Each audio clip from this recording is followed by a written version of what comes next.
जब ज्ञान बिखरा पड़ा था वेदों में, कोई नहीं था जो उन्हें एकत्र करे। तब एक ऋषि ने जन्म लिया पराशर के पुत्र सत्यवती के गर्भ से, जिनका नाम था वेद व्यास। उन्होंने न केवल वेदों को 4 भागों में विभाजित किया, बल्कि महाभारत जैसा अद्भुत ग्रंथ भी रचा, जिसमें जीवन, धर्म और मानव मन का संपूर्ण सार समाहित है। गुरु कौन होता है? जो ब्रह्मा की भांति सृजन करे, विष्णु की तरह पालन करे और शिव की तरह अज्ञान का नाश करे।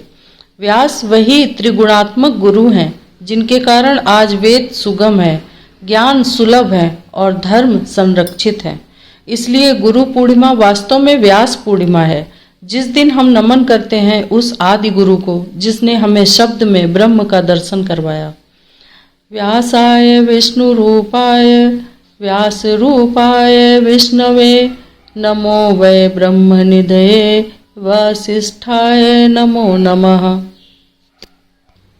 जब ब्रह्मा ने सृष्टि की रचना की तो शास्त्रों का समुद्र भी साथ बह निकला, पर युगों के साथ वो ज्ञान इतना विशाल और बिखरा हुआ हो गया कि सामान्य मानव के लिए वो दुर्बोध बन गया। तब इस पृथ्वी पर जन्म लिया एक दिव्य आत्मा ने, जिनका नाम था वेद व्यास। उनका जन्म भी साधारण नहीं था। ऋषि पराशर और मछुआ कन्या सत्यवती के पुत्र, जो जन्म लेते ही बालक नहीं ऋषि कहलाए। कहा जाता है जन्म के साथ ही उन्होंने तपस्या आरंभ कर दी। उनकी आंखों में ब्रह्म ज्ञान था और हृदय में विश्व कल्याण की पीड़ा। वेद व्यास ने देखा कि चारों वेद, ऋग्वेद, यजुर्वेद, सामवेद और अथर्ववेद इतने जटिल हो चुके हैं कि साधारण मनुष्य उन्हें समझ ही नहीं सकता। तो उन्होंने वेदों को व्यवस्थित किया, हर एक को अलग रूप दिया और 4 शिष्यों को ज्ञान सौंपा। पैल को ऋग्वेद, वैशंपायन को यजुर्वेद, जैमिनी को सामवेद और सुमंतु को अथर्ववेद। यही नहीं, उन्होंने पुराणों की भी रचना की, ताकि जो वेद नहीं पढ़ सकते वे कथा के माध्यम से सत्य तक पहुंच सकें। महाभारत सिर्फ युद्ध की कथा नहीं, बल्कि धर्म, नीति और मानव स्वभाव का दर्पण है।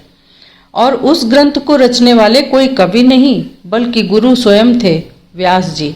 उन्होंने गूंगे जैसे गणेश से लेखनी चलवाई और शर्त रखी, तुम तभी लिखो जब अर्थ समझ आ जाए।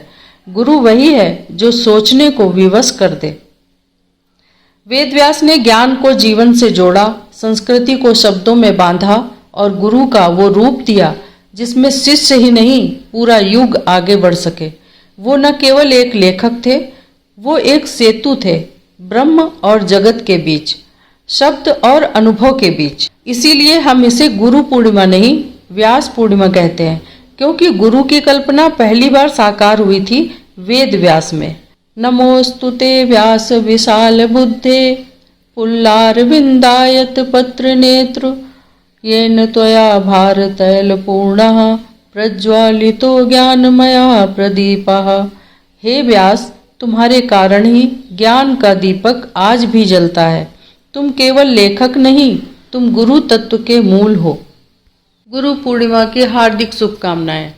हर रास्ता अधूरा होता है जब तक साथ में गुरु का नूर न हो। अंधेरों में जो दीप जलाए, जो खुद न दिखे पर राह दिखाए, वो है मेरे गुरु। गुरु की महिमा का वर्णन कर पाना समुद्र को हाथों से मापने जैसा है। कभी पूरा नहीं होगा, कभी थमेगा नहीं। ज्ञान का दीप जलाते हैं जो अंधेरों से लड़ जाते हैं। गुरु वही जो पत्थर को भी इंसान बना जाते हैं।